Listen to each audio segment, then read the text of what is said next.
आप सभी लोगों को नमस्कार। मैं दिग्विजय प्रताप झा। सबसे पहले आप सभी दर्शकों को बिहार दिवस की बहुत बहुत शुभकामनाएं। दोस्तों, आज 22 मार्च है और हमारा 112वां बिहार दिवस पूरे बिहार में मनाया जा रहा है।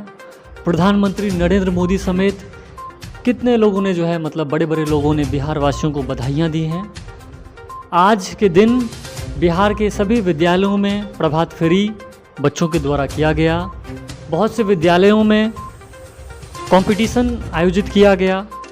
मैं भी अपने बचपन के दिनों में बिहार दिवस पर प्रभात फेरी में हिस्सा लिया करता था। जो भी प्रतियोगिता आयोजित होती थी उसमें हिस्सा लिया करता था। तो आज अपने अगल बगल के विद्यालयों में ये सब कार्यक्रम देख कहीं ना कहीं हमारी जो मेरी स्मृतियाँ थी वह उसको मैंने पुनः महसूस किया है। जितने भी दर्शक हैं उन सभी को बिहार दिवस के शुभ अवसर पर बिहार के बारे में जो गौरवशाली इतिहास है, जो वर्तमान की स्थिति है और फ्यूचर में हम क्या कुछ कर सकते हैं, उन सभी विषयों पर चर्चा करने के लिए आज यह एक खास कार्यक्रम जिसका नाम है बिहार एक नज़र में।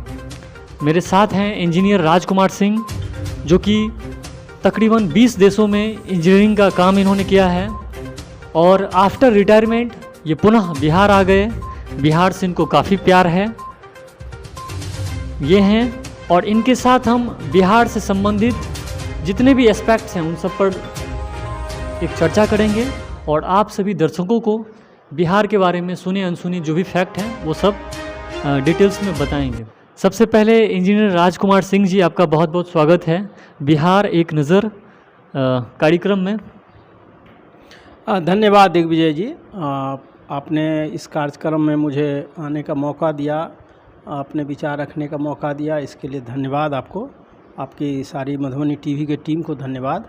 और सबसे पहले मैं मधुबनी टीवी के श्रोताओं और बिहार वासियों को मधुबनी टीवी के माध्यम से जो राज्य में, पूरे देश में और पूरे विश्व में जहाँ तहाँ रह रहे हैं उन सबको बिहार दिवस की ढेर सारी शुभकामनाएं देता हूं।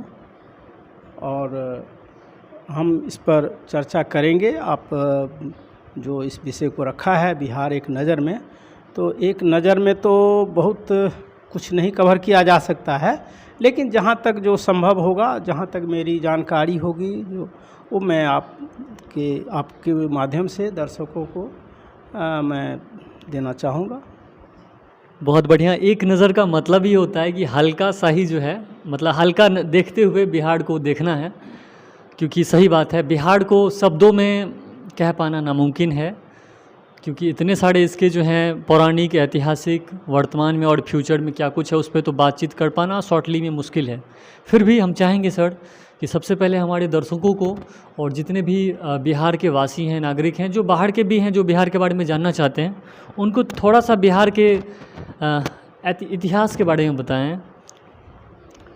देखिए, बिहार एक बहुत बड़ा शब्द है और जिसको कि पहले बिहार था, अब वो बिहार हो गया है। थोड़ा शब्द में परिवर्तन हुआ है, लेकिन इसको हम पीछे जाएंगे, जब बिहार के इतिहास के पीछे इतिहास में जाएंगे तो सबसे पहले बिहार का योगदान ये रहा है कि दुनिया में, सिर्फ भारत में नहीं, विश्व में सबसे पहला गणतंत्र बिहार में कायम हुआ था, वैशाली ज़िला में।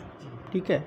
और उसके बाद नेक्स्ट में आप आएँ तो मगध जो राज्य था, जिसकी राजधानी पाटलिपुत्रा थी, जो आज पटना कही जाती है, बिहार की राजधानी भी है, वो बहुत बड़ा साम्राज्य बना था।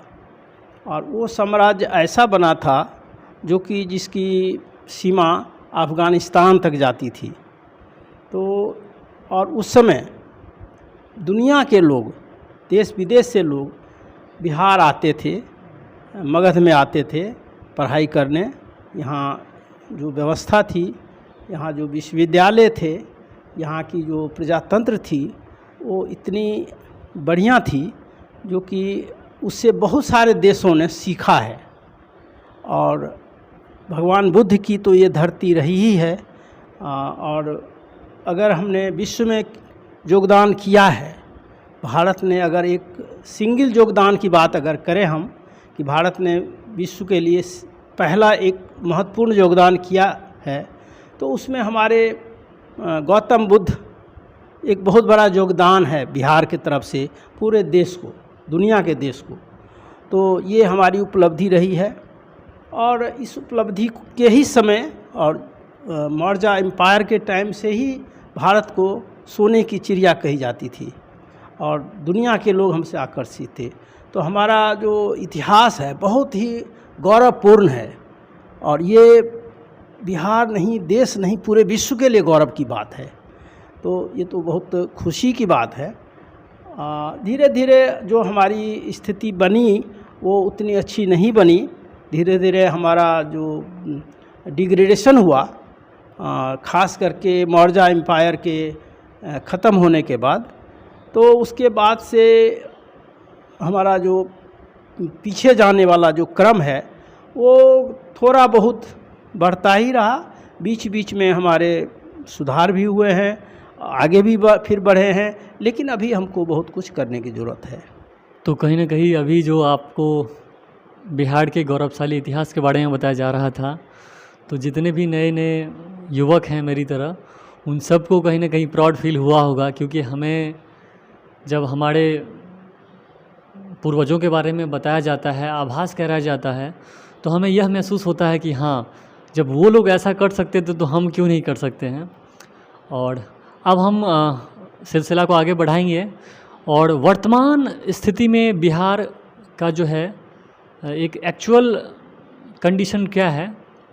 अगर अन्य राज्यों को देखें, अन्य जो जगह हैं उनको देखें, तो उसमें हम कहाँ हैं, ये भी आंकना जो है बहुत ज़रूरी है। तो सर, अब हम चाहेंगे कि वर्तमान में बिहार कैसा है। देखिए, वर्तमान में बिहार अच्छा है, सबसे पहले हम ये कहेंगे, क्योंकि हम अक्सर ये सुनते हैं कि बिहार में ये नहीं है, बिहार में वो नहीं है। बिहार में बहुत कुछ है, अभी भी बहुत कुछ है। हमारे यहाँ के जो सबसे पहले जो हमारे लोग हैं वो बहुत ही मेहनती हैं, बहुत ही मेधावी हैं, बहुत इंटेलिजेंट हैं और दुनिया में हमारा जश मिलता है। पूरे देश में हमारे बिहार से ज़्यादा लोगों का योगदान हो रहा है, तो उसमें हम कहीं पीछे नहीं हैं। लेकिन क्या होता है कि जब इतिहास को आप पीछे पलटेंगे तो बहुत सारी ऐसी चीज़ होती है जहाँ की किसी का नुकसान होता है, किसी का फ़ायदा होता है। दुर्भाग्य की बात है कि बिहार जो है जब अंग्रेज़ के टाइम में था तो बंगाल से रूल होता था, कोलकाता राजधानी थी, वहाँ से रूल होता था पूरा बिहार। तो स्वाभाविक है जहाँ रूलर दूर होगा उस जगह का विकास कम होगा। जैसे सीधी बात है, दिल्ली का विकास ज़्यादा हो रहा है, पटना का विकास ज़्यादा हो रहा है, लेकिन गांव का विकास नहीं हो रहा है क्योंकि दूर है। तो उसी तरह से बिहार का विकास इस परिप्रेक्ष्य में देखा जाए तो कम हुआ, क्योंकि अंग्रेज़ के टाइम में राजधानी तो कलकत्ता थी और बिहार उसका हिस्सा था, ग्रेटर बंगाल जिसको बोलते थे हम लोग, वो था। धीरे से फिर बिहार अलग हुआ, जिसकी हम जो आज बिहार दिवस मना रहे हैं, 22 मार्च 1912 को बिहार अलग हुआ। बिहार अलग हुआ, कुछ व्यवस्था बदली, सुधार हुआ, लेकिन उसके बाद फिर 1935 में उड़ीसा अलग हो गया बिहार से। 2000 में बिहार से झारखंड अलग हो गया। तो धीरे धीरे जो बिहार बचा, आज के दिन जो बिहार है, उसमें आप देखेंगे कि हमारी जो एक तरह से पूरे हम लैंड लॉक्ड स्टेट हैं, जहाँ की हमारे पास जो खनिज संपदा है वो बहुत कम है। ऐसा नहीं है, अभी भी कुछ न कुछ नए नए खोज हो रहे हैं, हमारे वैज्ञानिक लोग खोजते हैं और हमारे पास आ रहा है धीरे धीरे कि है हमारे पास। लेकिन आप ये देखिए, इस दौर में हम पीछे इसलिए रह गए क्योंकि हमारे पास जो संसाधन हैं वो दूसरे स्टेट से कम हो गए, संसाधन वाला स्टेट दूसरे जगह चला गया, तो इससे भी हमारा बिहार पीछे रहा। ठीक है, और कुछ इसके अलावा हमारे पास जो पॉलिटिकल जो सेटअप बना बिहार में, वो कुछ सालों इंडिपेंडेंस के समय कुछ काफ़ी सारे विकास के प्लान बने, इंडस्ट्री बने, स्टील प्लांट बने जो अब झारखंड में है दुर्भाग्य से, लेकिन वो बिहार का ही हिस्सा था। रिफाइनरी बने, जैसे बरौनी में रिफाइनरी बने, और भी अलग तरह के पावर प्लांट वगैरह बने। तो ये सब चीज़ें जो है वो हुए शुरू के जो साल हैं स्वतंत्रता प्राप्ति के बाद। लेकिन धीरे धीरे जो जो सत्ता में बदलाव हुआ तो कहीं न कहीं हमारे राजनीतिक लोग विजन नहीं बना पाए, बिहार का विकास का विजन नहीं बना पाए, और विजन बनाए भी तो वो कागज़ पर रहा, उस पर काम नहीं हुआ, ज़मीनी हकीकत में नहीं बदला। तो इसका खामियाजा भुगतना पड़ा। किसी जगह के, किसी प्रदेश के या किसी देश के विकास के लिए सबसे ज़रूरी होता है वहाँ का जो पॉपुलेशन है, जो हमारे लोग हैं वो शिक्षित हों, क्योंकि शिक्षित जब होगा तो बहुत सारा रोज़गार का काम होगा, बहुत सारे सृजन के काम करेंगे लोग। लेकिन पिछले आप देखा जाए, बहुत दिन की बात तो नहीं कर, लेकिन पिछले 30-35 साल की बात अगर हम करते हैं, जो कि हम लोगों का स्मृति है, हम लोगों ने भी पढ़ाई की है। और एक समय था जब सरकार की जो स्कूलें थी, सरकारी स्कूलें थी, बहुत बढ़िया चल रही थी, बल्कि प्राइवेट स्कूल होता ही नहीं था। तो उसी से लोग पढ़ते थे, अच्छा करते थे, बच्चे लोगों की पढ़ाई अच्छी होती थी।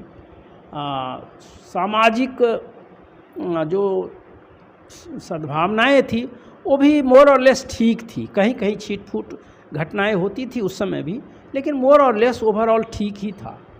लेकिन धीरे धीरे हमारे जो सामाजिक समीकरण है वो काफ़ी कटुता में बदलता गया। धीरे धीरे लोग एक दूसरे के प्रति जो द्वेष भाव है वो बढ़ाते गए, और उसमें हमारे राजनीतिक लोगों का काफ़ी योगदान रहा। और जब हम घर में झगड़ते हैं तो स्वाभाविक है हम रचना नहीं कर सकते हैं, हमारा जो रचनात्मक कार्य रुक जाता है। तो इसका शिकार बिहार हुआ है। और ये कोई एक व्यक्ति के बात नहीं है, कई व्यक्ति इसमें इसके कह सकते हैं कि इनके प्रभाव से ऐसा हुआ है। और उस दौर में हम पीछे होते गए, हमारी शिक्षा व्यवस्था चौपट हो गई, हमारी स्वास्थ्य व्यवस्था चौपट हो गई, उद्योगीकरण बंद हो गया, जितने सारे चीनी मिल थे सब जो चल रहे थे शुरू से सब बंद हो गए। तो एम्प्लॉयमेंट घट गया, एम्प्लॉयमेंट नहीं हुआ तो हमारे यहाँ से माइग्रेशन शुरू हो गया दूसरे स्टेट में, हम दूसरे जगह के लेबर सप्लायर स्टेट बन गए दूसरे स्टेट के लिए। तो ये सारी चीज़ें कहीं न कहीं हमारे लिए, हमारा जो अर्थव्यवस्था है वो एक तरह से बहुत कमज़ोर हो गया, और इस कमज़ोरी का भुगतान फिर इसमें हो रहा है, भुगतान हम कर रहे हैं, गरीबी में कर रहे हैं। हमारी गरीबी बढ़ गई, हमारी अशिक्षा बढ़ गई, हमारा हेल्थ जो आम जनता का है वो हेल्थ ख़राब हो गया। तो ये सब सारी चीज़ें आज के दिन है। अब कहेंगे कि सारी चीज़ ख़राब ही हुई क्या? सारी चीज़ें ख़राब नहीं हुई है, सुधार भी हुआ है। लेकिन हम लोग क्या है कि एक ऑनेस्ट विज़न नहीं बनाते हैं। हम लोग कहते हैं पेपर पर कुछ, करते हैं कुछ। अगर हमारा विज़न लंबा हो, जैसे 5 year plan, 10 year plan, 15 year, 20 year plan होना चाहिए था, और उस विज़न पर काम होना चाहिए था। वो ना हो करके अगर एक व्यवस्था ख़राब है तो दूसरी व्यवस्था उसे थोड़ा सुधार दिया, हम कहे देखो भई आप बढ़िया हो गया। अब ये हम नहीं देख पा रहे हैं कि हम कहाँ हैं और दुनिया का देश कहाँ है, या हमारे ही देश में दूसरा स्टेट कहाँ पर है। हम उससे तुलना नहीं करते हैं, हम सिर्फ ये करते हैं निगेटिव से हम अपनी पॉजिटिव की तुलना करते हैं। बस पॉजिटिव से पॉजिटिव तुलना नहीं करते हैं कि कोई अच्छा किया है, कोई अगर कुछ काम किया है तो उससे बेटर काम कैसे करें। तो इस प्रयास में क्या हुआ है कि अभी भी हम बहुत पीछे हैं। अब बहुत पीछे इतना सोचिए कि अब तो सरकार की एजेंसी है, वो कहती है कि बिहार जो है सबसे फिसड्डी स्टेट में है। सारे स्टेट में हमारा 22वां नंबर आ रहा है, सारे इंडेक्स हमारे ख़राब है, चाहे वो हेल्थ इंडेक्स हो, चाहे और भी इंडेक्स हैं, हैप्पीनेस इंडेक्स हो, जो भी इंडेक्स है हमारा सबसे मतलब 22वां नंबर पर हम इंडिया में ही हैं। जबकि इंडिया में भी ओवरऑल कहा जाए दुनिया से मिलाएंगे तो हम लोग बहुत अच्छे नहीं हैं, लेकिन इंडिया के भीतर भी हम 22वां नंबर पर हैं। तो ये तो झुठलाने वाली बात नहीं है। इसको कोई अगर नकार रखता है तो गलत है, उसको एक्सेप्ट करना चाहिए कि हाँ हम इस कंडीशन में हैं और इससे हमको कैसे सुधारना है। ऑनेस्ट अटेम्प्ट होना चाहिए चाहे जो भी हो। और इसमें कहीं न कहीं खामियां हैं। लोग बहुत साइलो मेंटेलिटी के लोग हैं, खास करके जो राजनीतिक लोग हैं वो साइलो मेंटेलिटी, मतलब एकदम एक ही चीज़ खाली सोचते हैं कि हमारा गद्दी कैसे रहे, कोई सोचता है हमारा परिवार कैसे बचा रहे, हम अपनी, कोई सोचता है कि हम अपने लिए संपत्ति कैसे जमा करें। विजन की टोटल कमी है। There is a zero vision. मेरे को ये बात कहने में थोड़ी भी हिचकिचाहट नहीं है कि हमारे पॉलिटिशियंस में जीरो विजन है। विजन है ही नहीं। विजन एक ही चीज़ की है कि हमको सत्ता में हमको कैसे रहना है, कैसे हम सोशल चर्निंग ऐसा करें, लोगों में इस तरह से बंटवारा कर दें कि हमारा सत्ता चलता रहे। ये जो है, ये जो जहर से हम पॉजिटिव चीज़ नहीं कर सकते हैं, इस जहर को हमको हटाना पड़ेगा। और ये जब तक नहीं हटेगा हम दुनिया में उपहास के पात्र रहेंगे। हम कितना भी कहेंगे कि हमारा बिहार बहुत गौरवशाली इतिहास रहा है बिहार का, उससे तो हमारा पेट नहीं भरेगा, हमारे बच्चे का, हमारे समाज का स्वास्थ्य नहीं सुधर जाएगा, हमारे बच्चे का जो व्यवस्था है पढ़ाई नहीं हो जाएगी। उसके लिए हमको करना पड़ेगा। तो ये चीज़ चिंता का विषय है, चिंतन का विषय है। हमारे सब लोगों को, हमारे पूरा बिहार वासियों को इस पर सोचना पड़ेगा। और इसमें सबसे मुद्दा ये है कि जो आम जनता है उसको समझाना पड़ेगा कि असली चीज़ आपकी क्या है, असली आप कहाँ पर आपको ध्यान देना है। आप जो अपना प्रतिनिधित्व चुनते हैं तो किस आधार पर चुनेंगे, आपको क्या चाहिए। तो इस चीज़ पर, और उसमें सबसे अहम मुद्दा होता है शिक्षा। जब शिक्षित नहीं होगी हमारी जनता तो स्वाभाविक है हमारे पॉलिटिशियंस को जैसे चाहेंगे वैसे घुमाएंगे। और ये दुर्भाग्य की बात है, बहुत दुर्भाग्य की बात है। तो इस चीज़ को हमको समझना पड़ेगा, इस पर काम करने की ज़रूरत है। और इसमें खास करके जो पढ़े लिखे लोग हैं उनको आगे आना पड़ेगा। और पढ़े लिखे में एक चीज़ और है जो बिहार के लिए बोलना बहुत ज़रूरी है। आज के दिन जो भी बिहार में स्कीम तैयार होती है गवर्नमेंट द्वारा, इम्प्लीमेंटेशन में उसका मॉनिटरिंग नहीं होता है, ऑनेस्ट मॉनिटरिंग नहीं होता है। चीज़ें वहाँ तक डिलीवरी सिस्टम काम नहीं कर रही है। आम आदमी का छोटा छोटा काम भी महीनों महीनों कई सालों लग जाता है। तो ये सब जो डिलीवरी मैकेनिज़्म है वो सिस्टम रॉटन हो चुका है, पूरा सड़ गया है, उसमें कहीं कुछ नहीं हो रहा है। आज एक छोटा सा काम आप चले जाएं, ब्लॉक में ही चले जाएं या कलेक्टेरिएट में ही चले जाएं, आपको सालों सालों दौड़ते रहना पड़ेगा छोटे छोटे काम के लिए। तो ये चीज़ जो है, इस व्यवस्था पर कौन ध्यान देगा।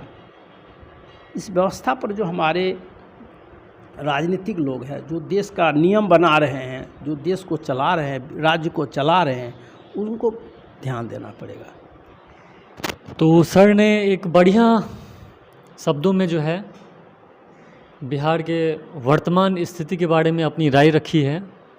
और इससे हम लोगों को ये ज़रूर मिलना सीखने को कि हमें अपने जो भूतकाल की उपलब्धियां हैं उनको ही नहीं गिनाना है, वर्तमान में हमारे अंदर क्या कमी है और वर्तमान में हमारी क्या स्थिति है उसके बारे में भी जो है हमें सोचना चाहिए। और हम कैसे जो पास्ट की जो एग्जांपल्स हम देते हैं सो हम अभी वर्तमान में क्यों ना एग्जांपल दें। और उसके लिए कहीं ना कहीं बिहार के हर व्यक्ति जिम्मेदार हैं, उनको अपनी जिम्मेदारी समझनी होगी। और जब हम सब मिल कर के अपने उत्तरदायित्व को निर्वहन करेंगे तो हमारा बिहार पुनः वैसा हो जाएगा। और एक जो इस इंटरव्यू से मुझे ये भी कारण मिला कि पुराने जैसा तो जो बिहार का साम्राज्य था तो वो बहुत बड़ा था, उड़ीसा था उसमें, झारखंड था उसमें, तो कहीं ना कहीं वो दोनों स्टेट अब अलग हो गए। तो पहले जो भी कुछ हुआ करते थे तो वो बिहार को क्रेडिट मिलता था, लेकिन अब अगर उड़ीसा में कुछ होता है तो उसका क्रेडिट बिहार नहीं ले सकता है। या झारखंड में कुछ होगा तो वो क्रेडिट हम नहीं ले सकते हैं। तो अब हमें ये भी समझना चाहिए कि हम अपने आप को जो पुराना जो बिहार सोचते थे उस हिसाब उस एंगल से भी हमें अपने आप को नहीं देखना चाहिए, क्योंकि हम अब उतने बड़े भी नहीं हैं। लेकिन हाँ, ये ज़रूर सोचना चाहिए कि पहले जब हम इतने बड़े थे तब इतना कुछ कर सकते थे, तो अब तो हम छोटे हो गए हैं, हमारा एरिया छोटा हो गया है। तो जब छोटा हो गया है तो और बेस्ट हम कर सकते हैं, क्योंकि बड़ा पार्ट संभालने में दिक्कत होता है। छोटा पार्ट तो जैसे सर ने बताया कि छोटा एरिया को रूल करने में, उसको बढ़िया से चलाने में तो और सुलभ होता है। और कहीं ना कहीं डिवीज़न जो हुआ है बिहार का, वो भी इसी कारण हुआ कि इतना बड़ा बिहार संभाल नहीं रहा था, तो उसको 3 टुकड़ों में डिवाइड कर दिया गया है।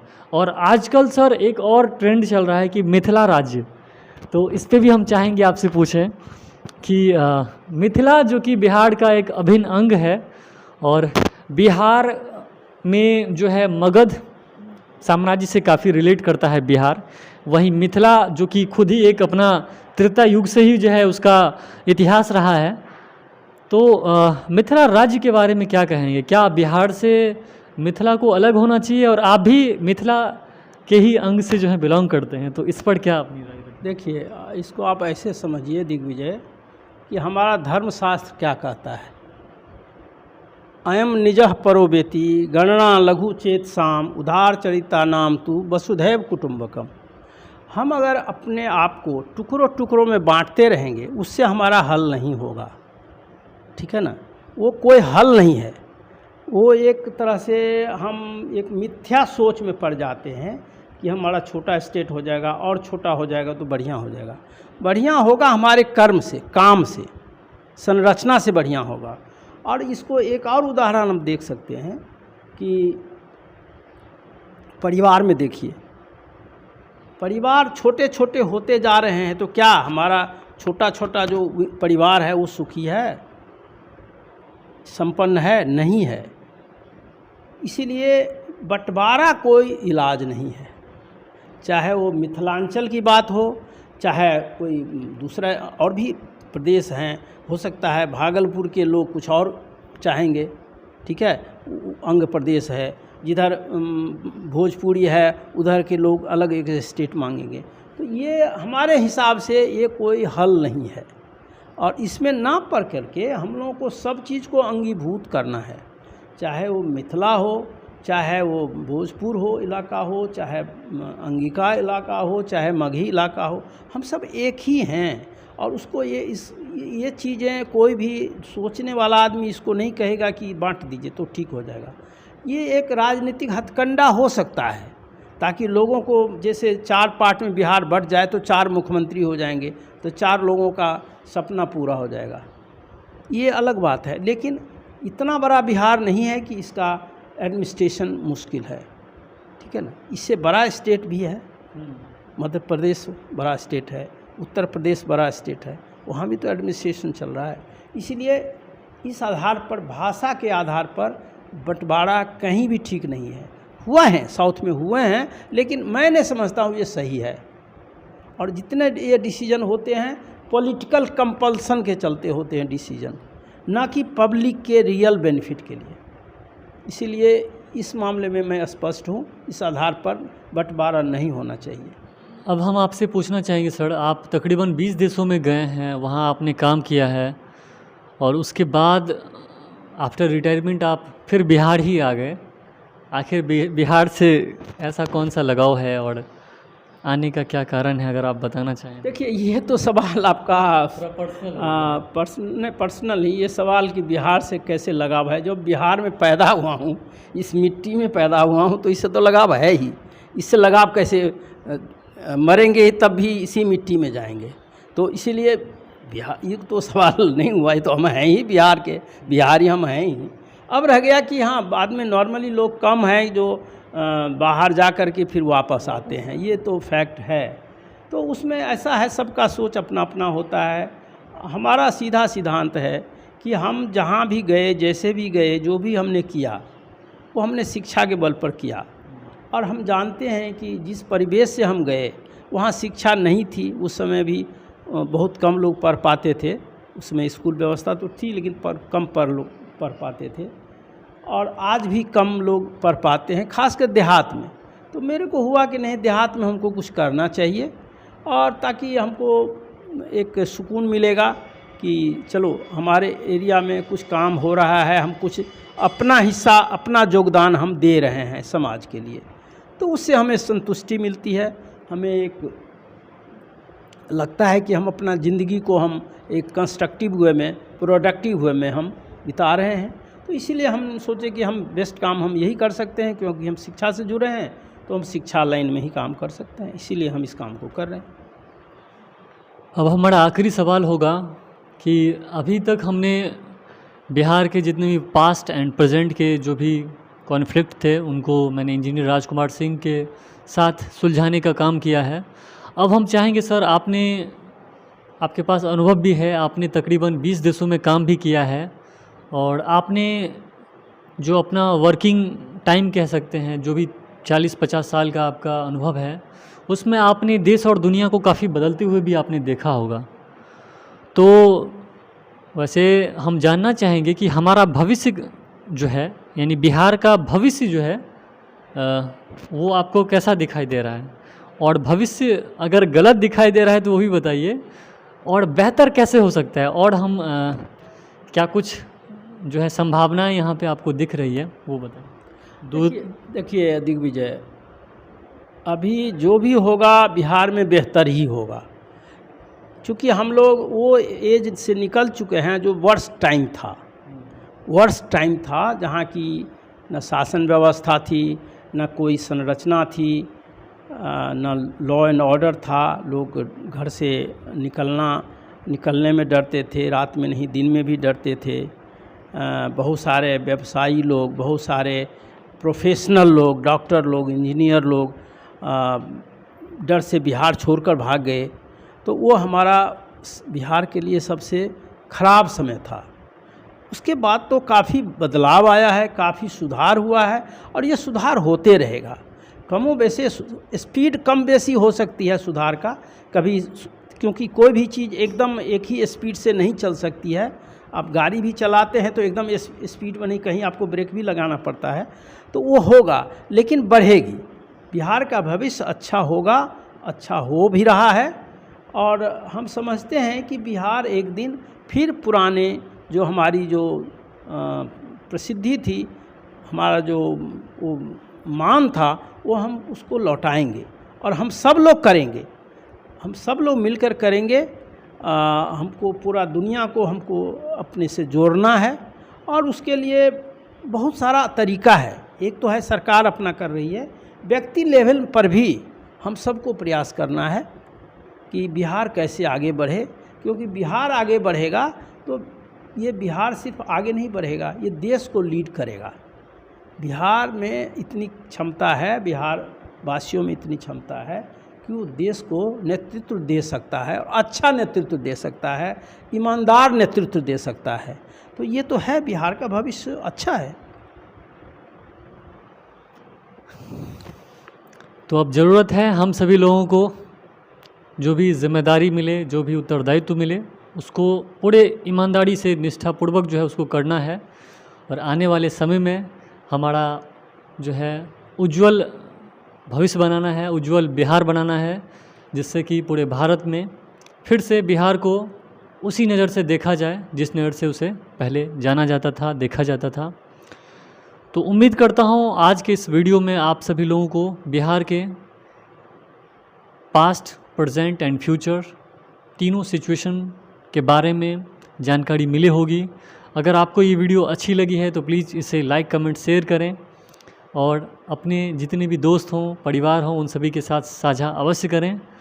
लास्ट में इंजीनियर राजकुमार सिंह सर का बहुत बहुत धन्यवाद, जो उन्होंने हमारे इस खास कार्यक्रम बिहार एक नज़र में, जो कि आज 112वां बिहार दिवस था के दिन आयोजित था, इसमें इन्होंने भाग लिया। सर आपका बहुत बहुत धन्यवाद।